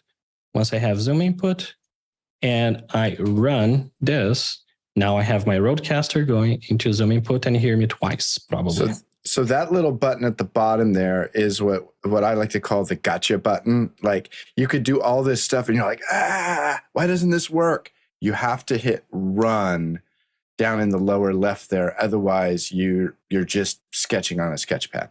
Right. And now what I just created is exactly what I have here on my second window, which is input Zoom, which is my Rodecaster going into Zoom input. Now you can see on this one as well that you can have your signal going to many different places. I have another one here that is Felipe's ear for me to monitor my own audio in case I'm not listening through the Rodecaster itself. So I hope that's okay for this question for now. And then later on, we can continue going through the other panels here. Felipe, can you elaborate on Felipe's ear? What does that physically go to? A headphone, amplifier, earpods? What do you do? How do you do that? Right. So there is one thing, first of all, with AudioHijack. If you assign an input or an output to AudioHijack and you have it running, and for whatever reason that input or output becomes unavailable in the middle of this procedure, it's going to throw an error and you're going to have an alert on your screen, and that's going to be very annoying. So since the new version, they added a default system output. And this is a great way to use this in some of these places in order for you to not run into those problems. Felipe's ear would be my AirPods. Would be once I'm using a headphone that does not connect to my microphone whatsoever, and I need to hear how my levels are. So I put here Felipe ear, and I put it on default system output. The reason for that is then once I remove my AirPods, it's not going to throw an error. It's going to default to the next device in line for being default, and it's going to continue to work. Once I connect my AirPods again, macOS is going to switch that back to default, and I'm going to be able to hear myself. That's more or less how I'm using that. Let's not get into a AirPods default connection Bluetooth discussion. I think we should probably go to the next question. Well, John Preto raised his hand here on this one. So, John, do you have a note? Felipe, can we see your activity monitor, and what are you running this on? I am running this on a 16-core Mac Pro with only 64 gigs of RAM. And if we look at AudioHijack right now, it's taking about 25% CPU. And one thing to keep in mind here, 25% CPU is not a quarter of the power that the Mac Pro can output. This is a quarter of one core, basically. How many sessions do you feel comfortable running it simultaneous? Oh, it depends if I raise your hand, John. It depends if I'm doing any effects to it. Generally, I don't run any effects on it, so it's pretty light. I could still add twice as many as I have here now, and it would still be comfortable. More than that, I wouldn't be very comfortable running like that. Okay, so that taken care of, we're moving to the next question. David? Oh, yes. And our next question comes from Roscoe Jones in Madison, Indiana. How do you use Apple's audio MIDI setup utility along with Loopback and AudioHijack, and why would you need it? Whichever you don't. Yeah, I don't use it either. Although, Roscoe, it's a good question because much of what you do in Loopback, in essence, is creating what is called an aggregate audio device. And an aggregate audio device is kind of like the core of what you do in the audio MIDI setup. It's very easy to create audio aggregate devices. However, I will tell you that just my own personal experience, and I can have a lot of tunnel vision. I have never really had success using the audio MIDI setup, but for whatever reason it is, whether it's a better user interface or sunspots, doing this type of stuff in Loopback for me, I have had tons of success and very little success in the audio MIDI setup. They do feel very similar. For some reason, they're not. Felipe, you had a thought? And to be clear, they both use the same core technologies on Mac OS. It's probably just UI to create the same stuff. Yeah. So, for example, for the same reason that I don't do routes on my Loopback because I have AudioHijack, that's the reason why I don't use audio MIDI settings, because I have Loopback for that. And the reason why I love AudioHijack is because I'm a very stupid person in audio. And for me, it's really difficult to look at a mixer, having a problem happening and figuring out where that problem is coming from. With AudioHijack, because I'm a highly visual person, I can look here. And for example, as I speak, you can see the signal on my one input zoom here. You can see that signal coming from my microphone and going to this output. So I like doing this on AudioHijack because visually I can see what's going on. If suddenly on my monitoring device here, I would be hearing something weird, I would be able to know from which one of these lines that weird thing is coming from and be able to troubleshoot very quickly. Here's a note that just came into the Q&A, and it's from Mickey Mekachu, our audio guru friend. He says, I go to Audio MIDI setup so I can hard set the virtual devices I create in Loopback to 48 kilohertz. So there's a couple of things that are. Again, I'm not saying it's bad. I'm just saying I just don't totally understand it. And I will also confirm, Felipe said he looks at a mixer and doesn't quite get it. It was like a year and a half or two ago, I said to Felipe, I said, you should probably get a real mixer to do this. And he did a real deep dive going through the interface and all of the features. And he comes back to me in a couple of weeks and he goes, yeah, I'm not going to do that. So, and yet I've worked on mini shows with Felipe and seen how he does it. And it's like, hey, I'm not going to complain. Everything happens. It's great. And I'm just going to make a global overview comment here, which is in my brain, audio and routing, and now in the era of all on computers, plus things like Dante, it can get so complex and confusing that if you don't learn to think in the terms we're talking about here right now, if you don't expand your brain to these new audio pathways and capabilities, you are, I believe, at risk going forward in the industry, because I think we're going to see more and more of this and less of the simplistic, I just want to connect this goes into that goes out, and that's as far as I'm taking it. The industry's pushing us in a different direction, which is why we're talking about this today. All right, let's get to the next question. Alrighty, our next question comes from Jacob Goodnight. Yes, in Indianapolis, India. Assuming no VSTs, what is the latency of using AudioHijack into Loopback? How does AudioHijack's audio processing latency under advanced options affect it? And which of you guys wants to? I'll take this one. Okay. First of all, Jacob, stop being such a bummer and a downer. All this like science stuff. I don't appreciate you trying to like ruin our whole presentation here. No, I will tell you, I don't know. I literally, I have no idea. I don't. You gain another half point on the curmudgeon scale, Chris. There you go. All right, let's move on to the next question.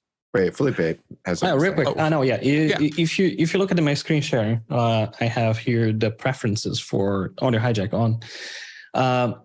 AudioHijack has 3 settings of latency. One is lower latency, which will increase your CPU usage, and it will make it more possible for you to have audio glitches. You have the middle one, which is what I'm using and what I generally use and what's the default here. And there is all the way to the side, more reliable, which means it buffers more before it sends the audio out. So then the latency will be higher. I will say, getting the audio from a PC in my network, sending audio over Dante, getting that audio going through the input on Loopback and mixing it through AudioHijack, no one can notice the lip sync on it. So whatever it's not using a very in the scientific back, answer, but it's pretty fast. Whatever it's using in the back, probably the core audio APIs, very close to the metal and very quick. Yeah. That's my guess. All right. I think Mickey would be able to answer that.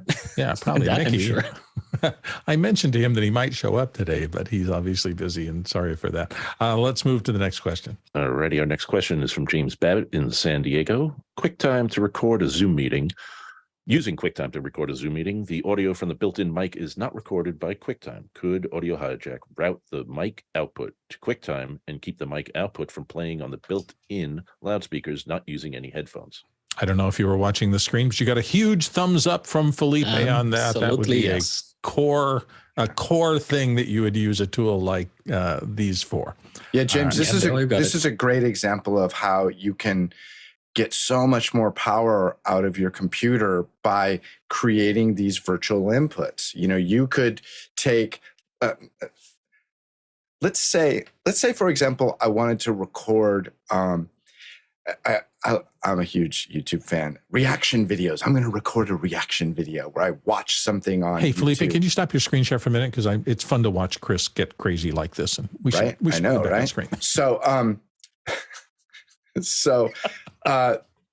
so what you would do is I would create a loopback patch, and Felipe would do it probably in Hijack, where you take the output of an app, say Safari, and then you add the output of the microphone, and then you create it as input to QuickTime recorder, and then you go to the QuickTime recorder, and under audio device, you select that loopback patch. Now, again, I would do it in loopback. Felipe would do it smarter.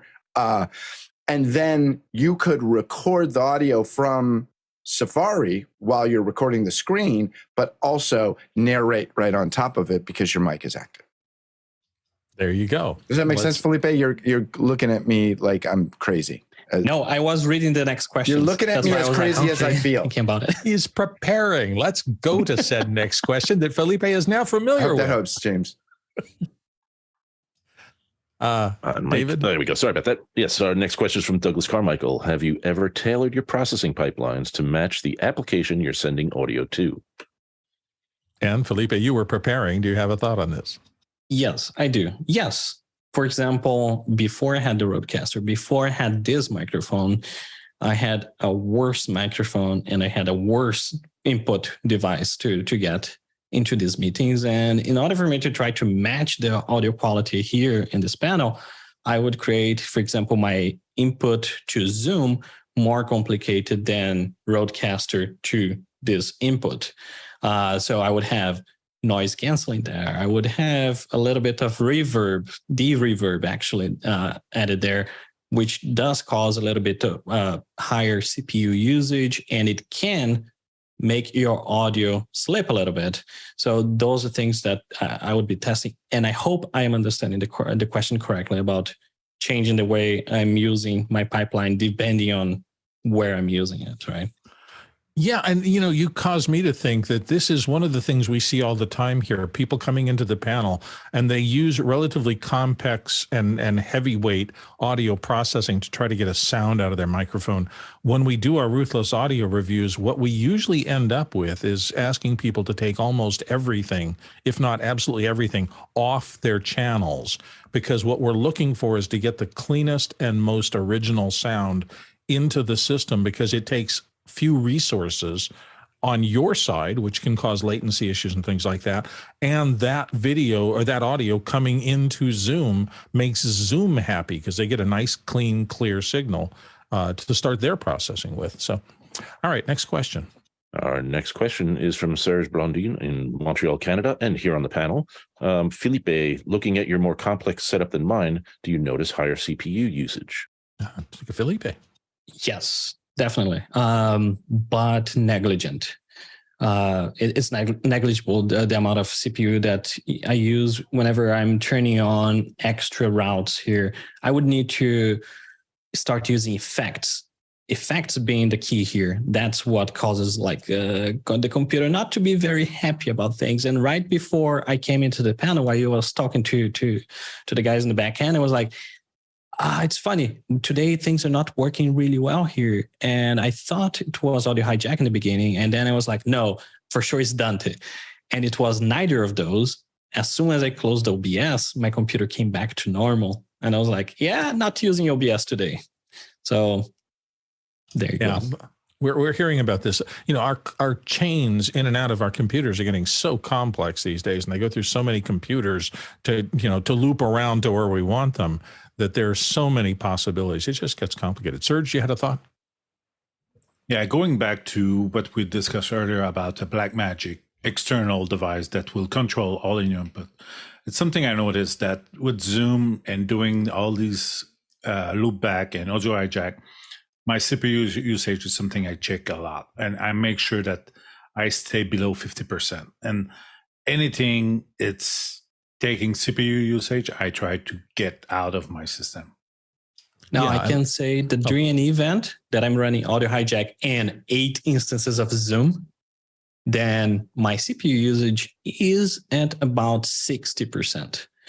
So it's above that 50% threshold, but I allow my computer, because I'm on a Mac Pro, really well ventilated, very nice machine. This is a great machine for really pressing those things.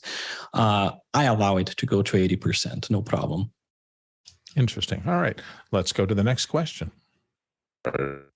Our next question comes from Josh Kaufman in Pittsburgh, PA. What are the overlapping functions and capabilities between Loopback and AudioHijack that you could use either to get the job done? In these cases, when would you choose one over the other? Chris Fenwick. This is interesting, Josh. So, and watching Felipe present this morning, I did not realize that Felipe and I use these tools so differently. I actually do quite, the short answer is mixing. You can mix in both of these apps. I use Loopback rather to sum, I'm not even going to call it mix, sum a bunch of apps into being my output that I broadcast. Okay, and now Felipe. No, he just ran away. Sorry. Trying to catch him there. It's okay. I'm teasing. Maybe we're having fun at your expense, Felipe.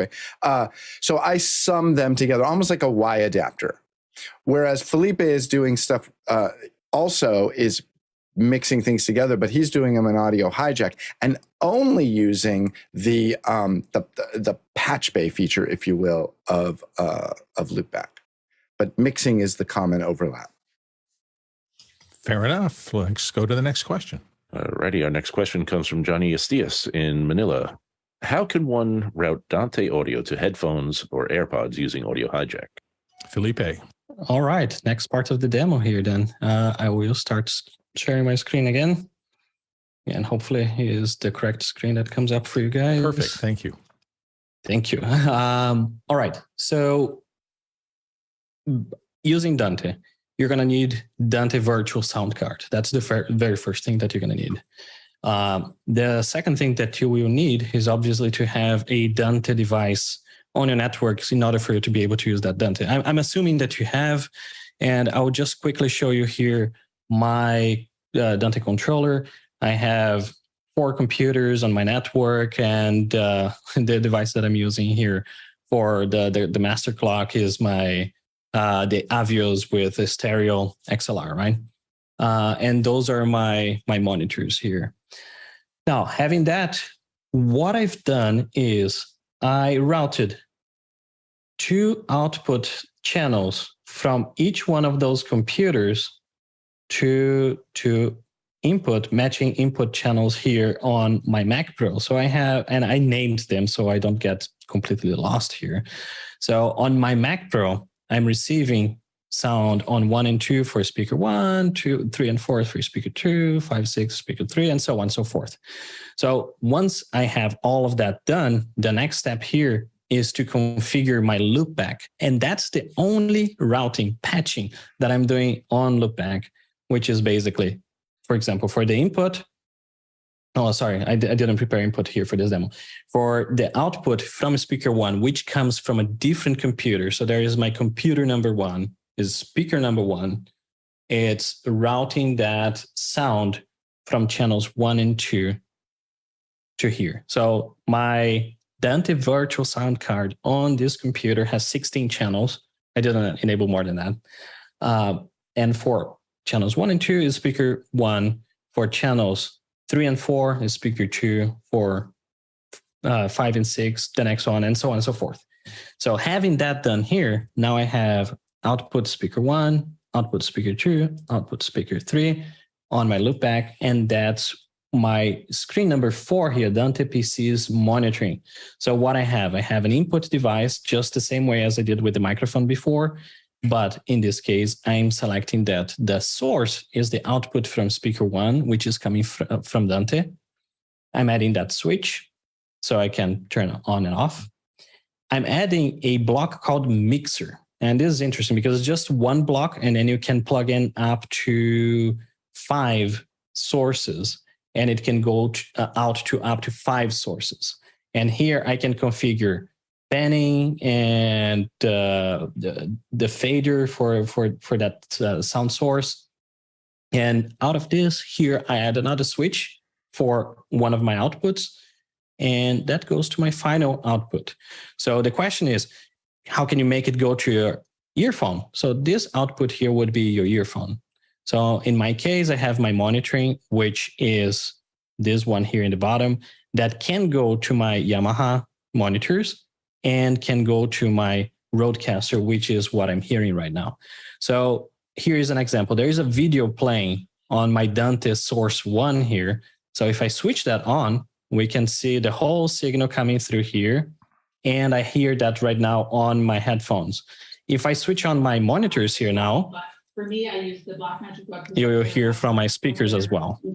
So that's more or less how I'm using this. I want to interject because what Felipe did there was an absolute gangster move. So what he did, if you look at Felipe, point to your 4 Dante PC monitoring block window. Okay, so from there, he's taking his multiple Dantes and he's going through his little mixer and he's got his little on-off switches. And then he goes to his monitoring block, which is called 2.0 monitoring. Okay. Then what he does is he magically teleports that audio from that window, minimize that window to the way you just had it. Okay. I want to show what you're doing on the screen here. So from the window number 4, it outputs from that window and jumps down to input window number 3, his monitoring devices. And from there, he's got it all pre-set up so it can go to either his speakers or his AirPods. Okay, yeah, so and that's giant. Like what he just did there is massively cool. Something I never thought about doing, Felipe. And he's doing it by coupling Loopback's patch bay creation magic and patching out of one AudioHijack route, as Felipe likes to call them, into another route. So I would have built one giant route and then it would have broken or, it would have become obsolete because something changed. So what Felipe has done is he's made a AudioHijack route as just basically his monitoring device. And then he can send it from any of the other routes into that. And to be honest, I started the way you're mentioning, creating a very big one that had everything there.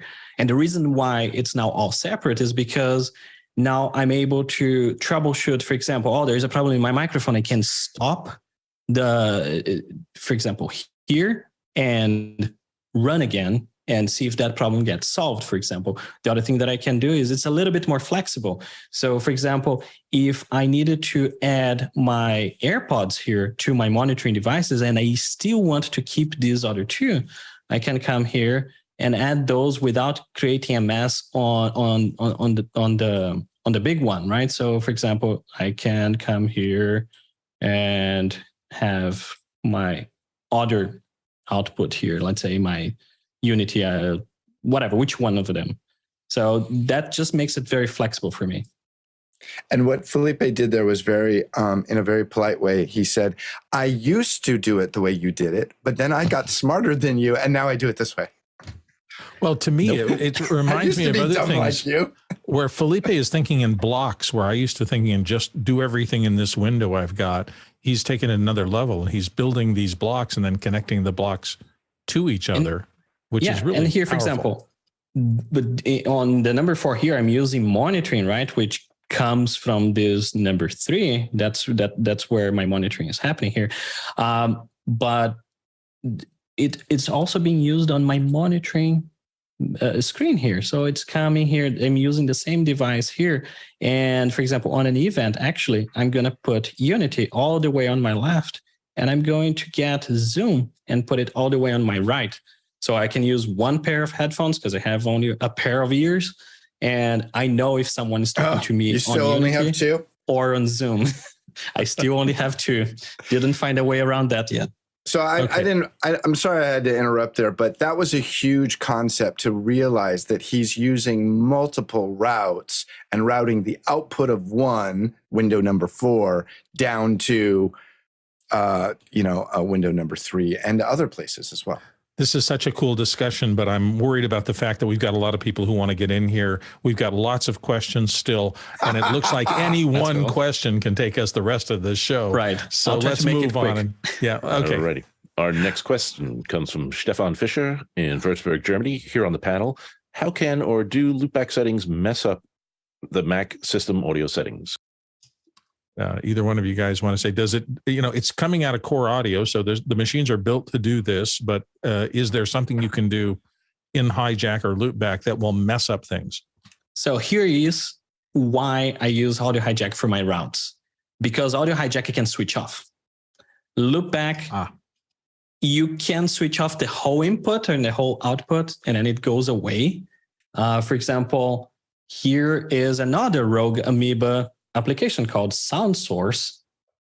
And Sound Source is basically very similar to just the output thing from your Mac, but it allows me to route applications to specific inputs and outputs right from here. Yet another overlapping application there. And so AudioHijack can switch off so then it doesn't affect the rest of my Mac. And because in my case, I use Loopback just for the routes, it's not affecting. Now, in the past, I had used, and Fenwick will say that I'm saying that he's stupid again, but no, I'm not. But in the past, I was stupid. I was doing things on Loopback without understanding how Loopback was working. And they were running in the background. I would forget about them and then try to use something else later. And then I was lost. So you had hidden apps in the background eating up processor cycles that weren't doing anything for you. Not even eating processing cycles. It's just doing things that I didn't remember anymore. For example, I was sending Final Cut to my mic input. And hey, why do you hear my Final Cut here? You're not supposed to be hearing, or something like that. Right. I would just forget. Sense. So Okay. along those lines, if I can, Felipe said that you can turn things on and off in AudioHijack. You can do the same thing in Loopback. So I'm going to show you the most complex patch that I do. I mentioned earlier I would mention this. So this is my my output to Zoom, and this is how when I do an edit session with somebody and I want to let them hear Final Cut Pro while I am on Zoom, I come down here and here's my Final Cut Pro chiclet, and I just click it on. When I do that, it now becomes, and there's more to this because of the mix pre, I'm not going to go into that, but this now becomes this gets sourced through my mix pre and then out to Zoom. But if I want to say, oh, let me do something in After Effects for you, and I want you to be able to hear that, I can turn on that app, or I can come down here and I can turn on, if I have audio coming out of QuickTime or Keynote, or these are all various apps that I may actually, or this is my favorite, I just want to play you something fun on YouTube, and so I'm going to turn on Safari and route that into Zoom. Right. Let me just interrupt you real quick there. What happens if you Command Q, quit Loopback, and leave one of those things on? They stay on. It stays on. Yeah. And that was what I meant about in AudioHijack. If I quit the application, it's quit. Nothing else is running anymore. Yeah. So that's cool. That makes sense. Yeah, I have to think about that. I may change my whole It's life. not a problem for you. I mean, While you're doing that, I'm just stupid. I forget things. We still have 8 questions in the queue, and we're not going to get to those. I know. We're not going to get to all of them, but let's get to as many as we can because we're supposed to be driven by this. Next question. All right, we're going to try our best. Josh Kaufman, Pittsburgh, PA, asks, what is a good workflow to manage the several ISO audio channels on a Mac running Zoom ISO? Which one of you guys wants to deal with? That's a whole hour. I got into that. Now, with Dante, it might be super easy. And that's probably what Felipe is going to say. I can't get it to work yet. I'll just be, and again, my Zoom ISO low budget setup is Mac Mini, pluggable devices, multiple HDMIs into my ATEM Mini Extreme ISO. I can't get it to work yet. It's super complicated, or I'm just that dumb. Okay, I've got good news for everybody who's enjoying this discussion a lot and learning a lot. I just got a note from Josh in the back end. Felipe and Chris are agreeable to an after-hours lab, so we will be scheduling one in the future and let you know when that happens so that we can keep going on. Let's continue to take care of the people who are here spending their time watching us. Eric? With the next question from Eric Billings in Washington, D.C. What are the panel's favorite plugin providers for use in AudioHijack? In terms of stability, crashing, are some companies more reliable than others? Thanks. Oh, wait a second. I got a note from Josh, and that thing was starting with if Felipe and Chris are agreeable. Thank you. So I didn't read that. That was my reading error. It said, oh, Felipe and Chris are agreeable. Well, that's what we call being voluntold. Voluntold. Been voluntold to. So hopefully, fingers crossed, pressure them with direct messages on all of their social media. Anyway, let's go to the next. This is Felipe. Felipe's gonna dive into. Yes, definitely. There are some that are better than others. One way that I personally have found to discover if one is good or another is to use them on Final Cut. Putting a plugin and one of these other plugins on Final Cut or on a multicam or something like this, if it plays back well and it doesn't give you any headache, you probably can use on AudioHijack. On the other hand, for example, Isotope has always been a headache on Final Cut, and I would not trust it on AudioHijack.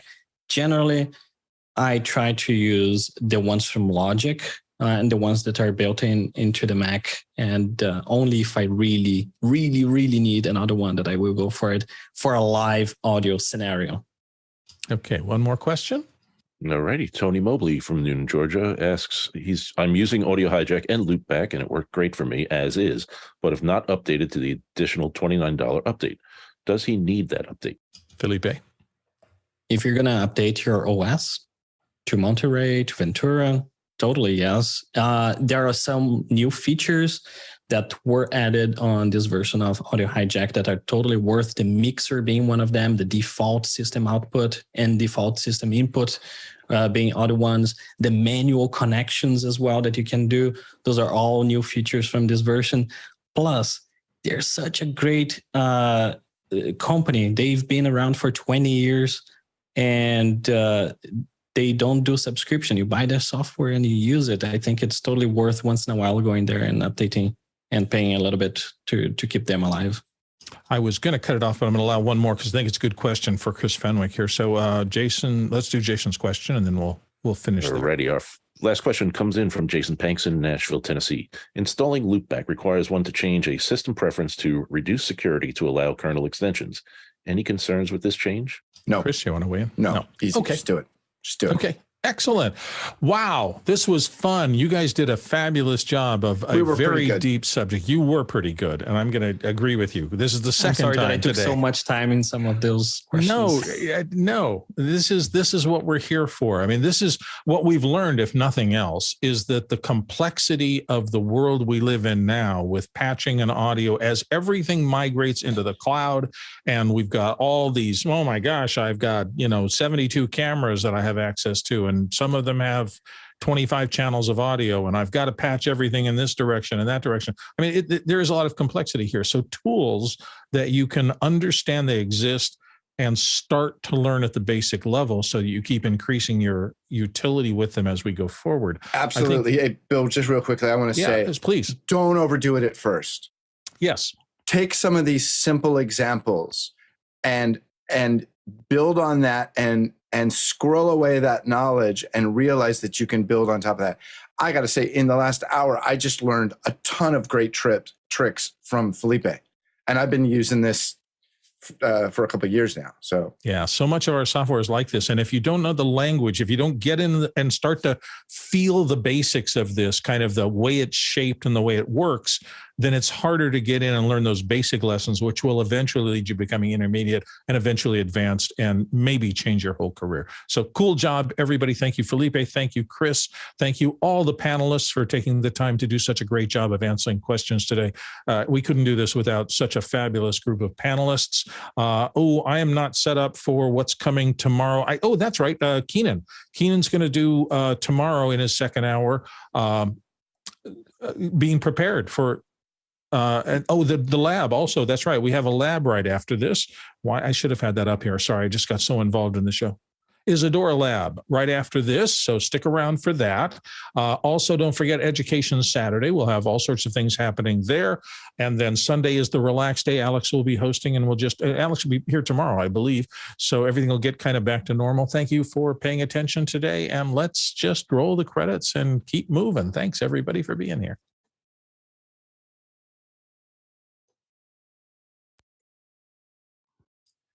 Great job, Zach. You were great, Felipe. Thank you. I love when I realized that you were flowing one window into other windows. My mind exploded. That was cool. It was you and Mickey that got me into this. What? Yeah, Mickey again. Hey, Mickey's use AudioHijack to help up the whispering it anyway. Mickey is everywhere. I just turned on an anti-whisper AudioHijack block. You should delete this. This should totally be deleted. The whole hour should just all references to Fenwick. Just delete it. It'd be much better. One last time, thank you, everybody. Appreciate it. Well, it's good to be in here with you. Bye-bye. Nice to see you, Felipe. By the way, David, great job of question reader today. Thank you. Little rough. Good job, everyone. Made it through.